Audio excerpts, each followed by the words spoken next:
Merhaba arkadaşlar.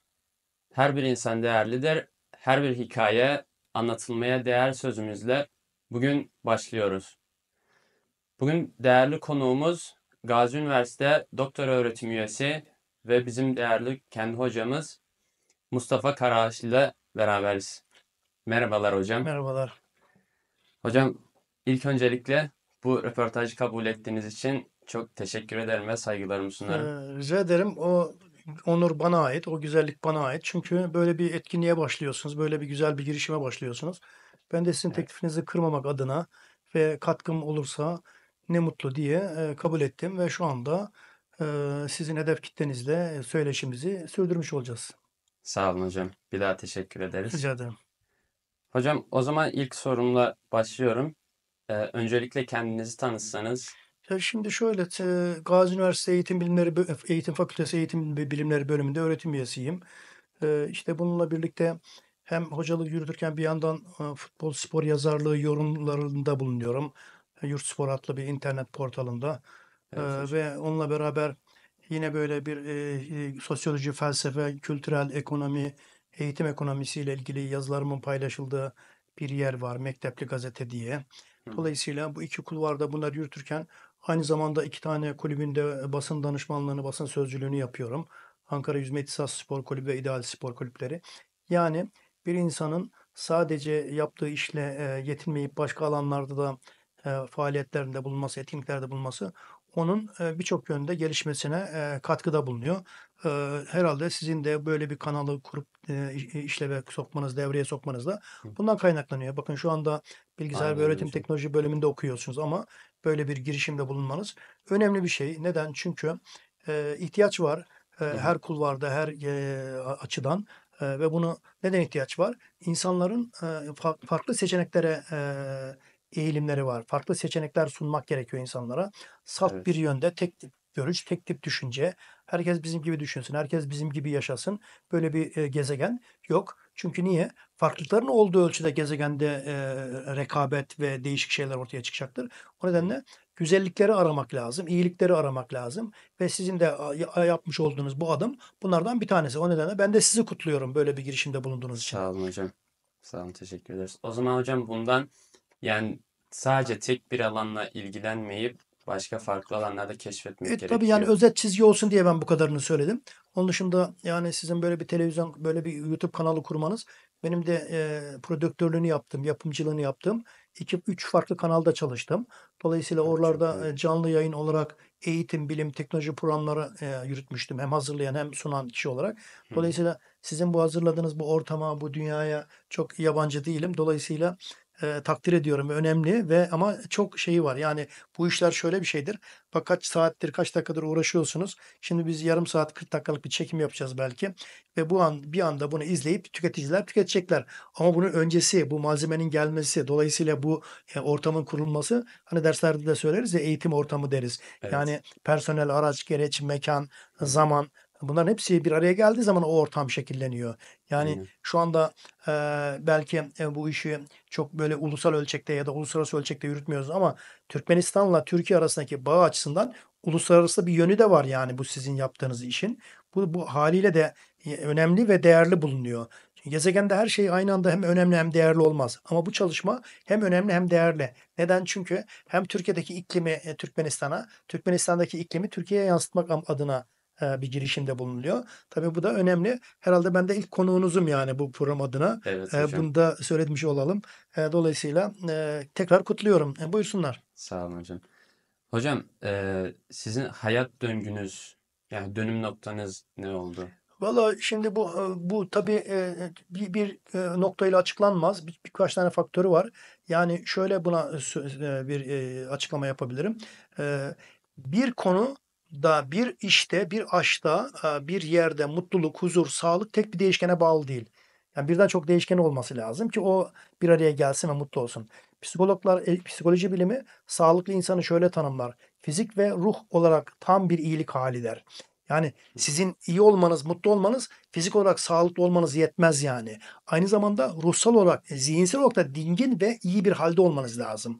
Yani geçen hafta tabii bizim 1 Mayıs dolayısıyla dersimiz yoktu.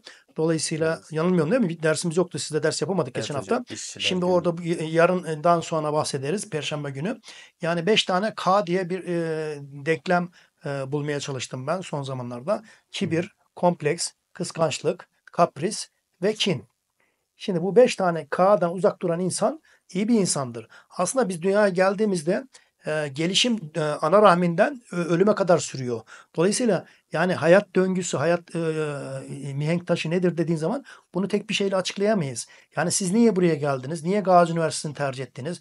Niye bilgisayar ve öğretim teknolojileri bölümünü tercih ettiniz? Atıyorum X bölümünü, matematik bölümünü, fen bölümünü tercih etmediniz. Hep bunlar böyle birbirleriyle ilgili işlerdir. Dolayısıyla ama şu kadarını söyleyebilirim. Üniversite hayatına başlarken yani benim bir talebim olmadı. Bizim şu anda emekli olan bir hocamız vardı. Ondan bir teklif gelmişti. Yani böyle bizle beraber ol, bizle beraber çalışalım diye. Ben de memnuniyetle kabul etmiştim. Çünkü eğer siz yazmak, çizmek, okumaktan, araştırmaktan zevk alıyorsanız akademide olmanız lazım. Yani Doğru. bunu dış sektörler bunu çok beslemezler yani. Yani ya para kazanmakla eğitim görmek çok doğru giden şeyler değildir yani. Yani siz para kazanmaya başlarsanız eğitim hayatınız aksayabilir. Bunun ikisini dengede götürebilmek çok önemlidir. Yani bir yandan yaşamsal o hani Maslow'un ihtiyaçlar piramidini hep kullanırız, hep söyleriz ya. Hı hı. Yani onu yaparken de işte kendinizi besleyen işler. Yani başka bir deyişle ruhunuzu nasıl besliyorsunuz? Sporla, işte müzikle, işte okuduğun dualarla, işte yaptığın çalışmalarla, yani Evet. işe başlarken oradan alacağın doyum, tatmin ve pik noktan ne olacak? Yani bunların hepsi üste geldiği zaman insanın bir hayat döngüsü ortaya çıkabiliyor. Değilse yani her insan para kazanabilir, her insan bir işte başarılı olabilir. Bugün derste söyledim kimya bölümüne öğrencilerimize. Yani bir insanın yapamadığı bir şeye karşı yapabileceği en az 20 şey vardır. Evet. Bak bu farklı bir şey yani. Yani ne Evet. demek bu? Yani sen bir işte başarılı olamıyorsun. Tamam, eyvallah, tamam. Ama bakarsan kendi yeteneklerini, kendi gizil güçlerinin farkına varırsan inan yapabileceğin 20 tane şey çıkar ortaya. Ya bu hani laf olsun Pollyanna mantığıyla yani iyilik sunmak adına söylemiyorum. Yani senin yeteneğinin kendinin farkında olabilmek çok önemlidir. Yani hani 2000 ile 2020 arasında doğanlar Z nesli diye geçiyor ya. Benim bununla Evet. ilgili bir yazım çıktı bugün. Yani Z neslini biz biraz öteliyoruz. Z neslini biz biraz böyle hani siyasette uğraşmıyor, eğitimde uğraşmıyor, kafasını bilgisayardan kaldırmıyor. Yetişkinler de öyle. Şimdi otobüslere bindiği zaman, dolmuşlara bindiği zaman herkes elinde bir cep telefonu. Yani öyle bir kuşatmış ki kimse kimseyle konuşmuyor, kimse kimseye selam vermiyor. Yani şu anda çekim yaptığımız mekanın hemen diplerinde, sağında solunda kafeler var. Hemen gidip bakalım. Herkes kafede oturuyor, çay kahve içiyor ama elinde telefon. Ya bu kötü bir şey değil ama o sosyalleşme ortamı telefonu bir an bir kenara bırakmayı, yani yüz yüze gelebilmeyi, paylaşabilmeyi gerektiren bir şeydir. Yani her sokağa çıkma sosyalleşme değildir. Evet İfade hocam. edebildim mi? Şimdi, Evet. yani konunun bir başka boyutuna girmiş oluyoruz böylece. Yani sosyalleşme selamlaşmadır. Sosyalleşme yüz yüze gelebilmedir. Çayı, çorbayı paylaşabilmedir. Öbür türlü tabii bu kavram biraz itici gelebilir size. Zaman zaman derslerde de söylüyorum ben. Yazılarımda, kitaplarımda da, makalelerinde de belirtiyorum. Yani ben sosyal medya demiyorum, antisosyal medya diyorum. Çünkü sosyallik şu anda sizle yaptığımız durumdur. Yüz yüze gelebilmektir. Yani sanal ortamdan insanların birbirleriyle haberleşmeleri, birbirlerini görmeden arkadaş olmaları çok doğru bir kurgu üzerine gelişmiyor yani. Evet. Esas dikkat edilmesi gereken noktalardan bir tanesi de bu.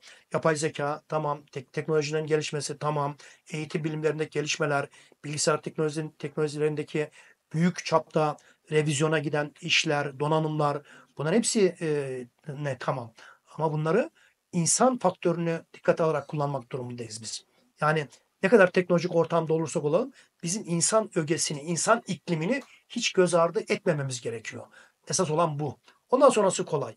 Derslerde yüksek not almak, derslerde çok başarılı olmak, akademik hayatta çok başarılı olmak, ticari hayatında çok başarılı olmak. Ondan sonra biz daha çok bilgiye nasıl ulaşırız, bilgi insana nasıl verilir noktalarındayız. Ama bilge kişi nasıl olur?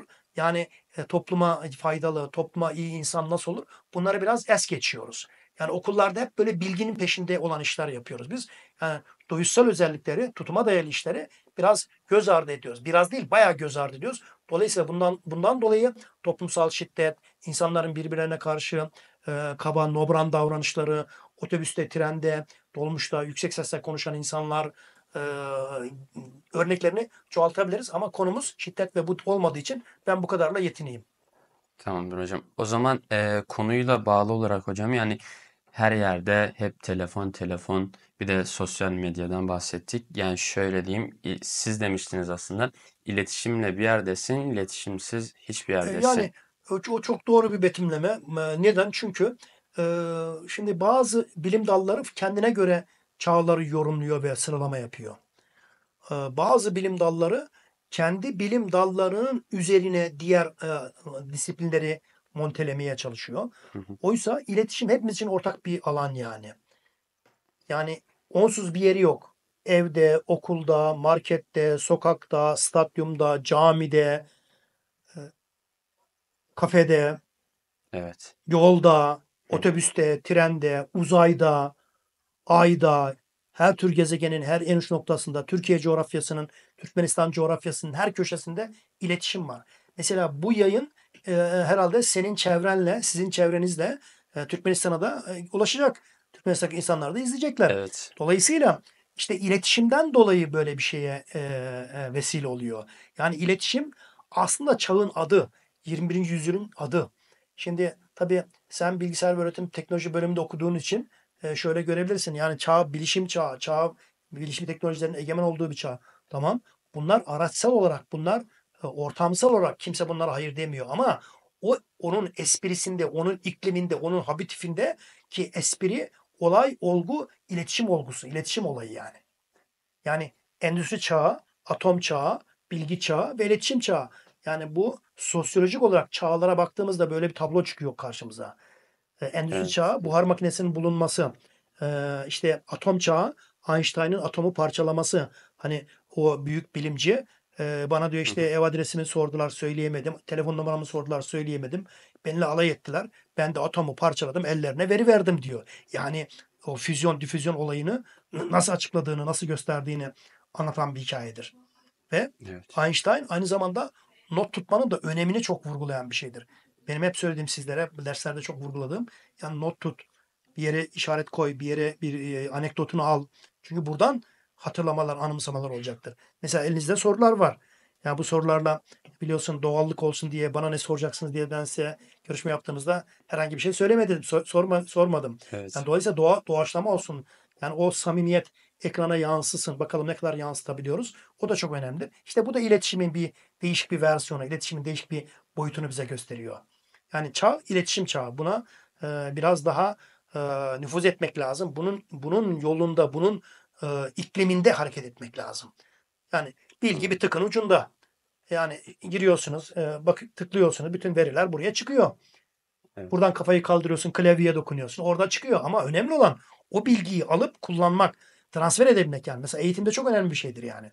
Transfer edebilmek. Yani bu bilgisayar ve öğretim teknolojilerinde öğrendiğin teknik bilgiyi, teknik bilginizi bu televizyon hayatına, yayın hayatına, YouTube kanalına aktarabilmeniz çok önemli. Çünkü orada kalmasın. Nasıl geliştirebilirim? Nasıl iyi yayın yapabilirim? Nasıl iyi konular seçebilirim? Hı hı. Yani esas soru bu olmalı. Çünkü işte bunun çıkış noktası da iletişimden kaynaklanıyor. Anladım. Evet İfade hocam. edebildim mi? Evet. Yani iletişimden bundan sonrası daha kolay olur. Biz iletişimimizi iyi kurarsak, yani ortak dilli, paylaşımcı, sosyal, dayanışmacı, sosyal eşitlikçi, çoğunlukçu, çoklu, cumhuriyet, Hı hı. demokrasi değerleri üzerine bunları kurarsak o zaman insanlar daha özgür, daha mutlu, daha böyle birbirini anlayan, buraya gelme amacını çok iyi kavrayan, yani empati empatik yoldur.